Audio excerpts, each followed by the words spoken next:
De retour sur le plateau du Plus d'Infosport, snowboard cross au programme. Et pour en parler, quoi de mieux qu'une vice-championne du monde. Nelly, bonsoir. Une médaillée olympique, médaille de bronze à Sochi en 2014. Chloé, bonsoir. Un mot d'abord sur votre discipline, mesdames.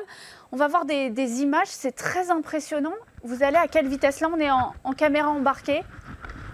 C'est assez variable en fonction des parcours. Donc, on n'a jamais les mêmes parcours en Coupe du Monde. Donc, ça peut aller de 50 à 100 km/h, je pense, pour les pointes. Non, là, tu t'emballes vraiment.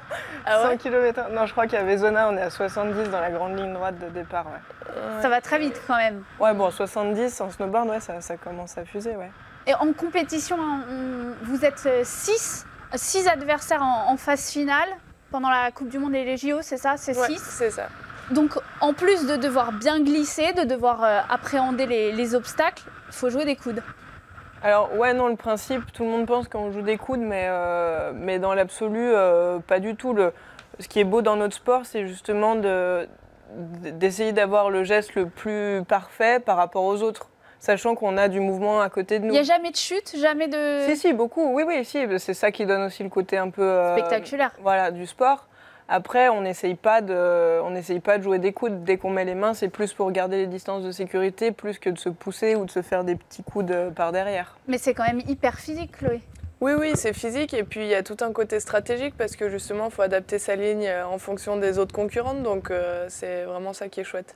Justement, est-ce que ça change vraiment du snow traditionnel au niveau de la préparation, au niveau du mental Oui, il y a une bonne partie de mental parce que c'est vrai que... Plus que dans le snow traditionnel? Alors, il faudrait savoir ce qu'est le snow traditionnel. Je veux dire, par rapport au cross, le cross en lui-même, est-ce que ça diffère des autres disciplines de snow? C'est très complet en fait, parce d'une part, on est à plusieurs. Donc il y a toute cette phase de lucidité. Voilà, donc ça, est-ce que ça change quelque chose vraiment par rapport aux autres disciplines? Bah oui, c'est des choses qu'on essaye de travailler, ouais, bien sûr. Ouais, à l'entraînement, c'est des bases qu'on apprend et qu'on travaille super régulièrement, de rider avec les autres, d'être à l'écoute, auditif, sensoriel, visuel, c'est des choses qu'on travaille, ouais. Alors là, prendre les décisions très rapidement, pardon. Oui, c'est vraiment prendre la décision rapidement, quoi, en fonction de ce qui se passe devant, décider si on va à droite, à gauche, tout en gardant la vitesse et essayer d'aller vite pour arriver première en bas. Voilà, donc il faut penser aussi aux autres, avoir un œil sur le reste. Là, on est mi-novembre, la saison va reprendre dans pile un mois.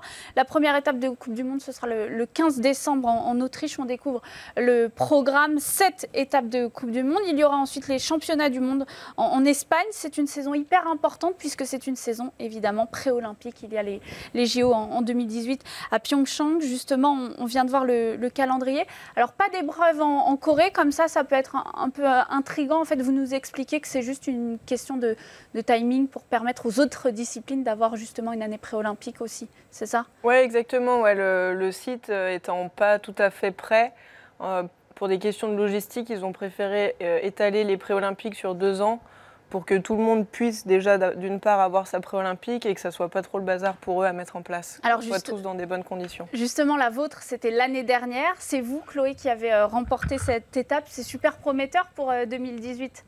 Oui, c'était un vrai objectif de la saison parce qu'on allait pour découvrir la future piste olympique. Les Jeux olympiques, c'est forcément l'objectif. Donc c'était intéressant de voir le parcours et puis de s'y sentir bien. Ça a été le cas, donc ouais, ça me met en confiance pour la suite. Après, il y a encore plein d'étapes avant le grand jour. Évidemment. Donc pas de Pyeongchang cette année, plein d'étapes, vous le disiez, justement, des championnats du monde en mars, en guise de répétition. Vous êtes 2 fois vice-championne du monde, Nelly, en 2011 et 2015. Vous avez évidemment envie de concrétiser. Ouais, nécessairement, ouais. Mon objectif absolu cette année, c'est quand même de ramener un 2e globe à la maison, globe de cristal. Mais après, c'est certain qu'en faisant 2 fois 2e, et puis bon, ça reste des championnats du monde, donc c'est une compétition sur laquelle on a envie de perfer.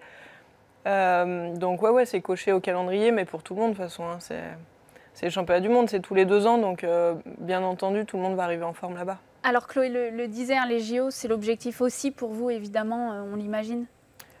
Ouais, bon, moi j'ai une vision un peu différente. Je mets vraiment beaucoup d'importance sur le globe de cristal. Après, c'est sûr qu'une médaille olympique, on crache pas dessus non plus, hein. Évidemment. Qu'est-ce qui va déterminer votre participation au JO? Ça se passe comment pour décrocher son billet? Ça va se décider sur les résultats sur la saison là, des Coupes du Monde, sur les championnats du monde. Et puis après, c'est le chef d'équipe, Jérôme Choupin, qui va décider quelle fille participe aux Jeux Olympiques et va représenter la France dans notre sport. Alors là, vous êtes en train de peaufiner donc votre préparation pour attaquer la saison dans un mois. C'est un sport quand même où la saison, évidemment, comme tous les sports de glisse, est hyper concentrée. Vous faites quoi entre mars et décembre? On s'entraîne. Évidemment, non, mais pas de pause. On a une petite pause de, disons, mois d'avril, juin, et après, ça attaque très vite parce qu'on a des glaciers en France qui nous accueillent, comme Val d'Isère, pour faire un petit coup de neige avant d'attaquer un gros bloc de physique. Ensuite, on part sur un gros bloc de neige en Amérique du Sud. Là, vous revenez d'Argentine. Non, on a fait Argentine en septembre, moment, et puis on a fait l'Autriche après, glacier en Autriche, et puis on repart en Finlande la semaine prochaine. Alors, parmi les activités, vous faites du skate, notamment pour préparer la saison. On essaye de faire du skate. On a des images. Justement, j'allais vous poser la question. C'est vraiment différent du snow au niveau de l'équilibre et tout ça? Des sensations? L'engin étant beaucoup plus petit, en fait, le jeu avant-arrière et l'équilibre est vachement plus précaire. Mais c'est super intéressant pour nous parce que du coup, ça décuple vraiment les sensations et en plus, surtout, on est super nul en skate et du coup, on progresse vachement et c'est super agréable. Et ça vous sert? De sentir des choses qu'on ne sent pas en snowboard, en skate. Alors, vous faites aussi d'autres sports. On a été fouillé sur les réseaux sociaux. Vous, Chloé, par exemple, vous pratiquez l'équitation. C'est ça, j'essaye aussi. Ouais. Dès que j'ai un moment, j'essaye d'aller faire de l'équitation. Mais bon, des fois, j'arrive à rester sur mon cheval, déjà, des fois un peu moins. Mais... La photo. Mais ouais, ça fait partie de ma deuxième passion. Et puis, j'aimerais bien évoluer en concours si j'avais un peu plus le temps. Donc, voilà. Et vous, Nelly, c'est la boxe, c'est ça? Avec des punchlines aussi de Booba? Alors, c'est pas du tout la boxe. On a trouvé une photo de vous avec des gants. Ouais, parce qu'on l'a intégré, on a intégré un peu la boxe à notre préparation physique pour travailler un peu l'engagement et la combativité. Et bon, ça fait monter le cardio aussi, donc c'est tout positif. Mais alors non, c'est vraiment pas ma passion. Non, c'est pas votre truc? Nul, celui qui a trouvé ça, il était nul. Il y a la photo, hein. Ouais. Vous allez chercher la neige, hein, vous nous le disiez, pendant des stages. Vous avez souvent des stages comme ça ensemble, en équipe de France, tous ensemble? On est toujours mélangés garçons et filles et toujours regroupés entre nous, ouais. Ouais, ça arrive rarement qu'on ait à aller s'entraîner tout seul. Ponctuellement dans la saison, oui.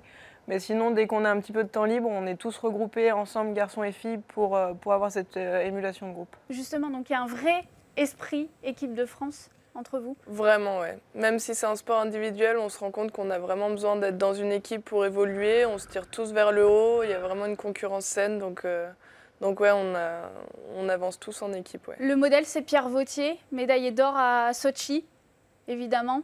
Il fait partie des références, ouais, bien entendu. Après, c'est pas le seul, il y en a plein. Enfin, on est plein d'individualités très différentes. C'est d'ailleurs, je pense, un peu la force de notre groupe. Et je pense qu'on se sert tous un peu les uns des autres. On va piocher chacun chez les uns, chez les autres pour essayer de faire grandir le groupe et soi-même aussi, bien sûr. Évidemment, et on vous souhaite plein de bonnes choses pour la saison à venir. Vous revenez quand vous voulez sur ce plateau pour nous parler de vos bons résultats.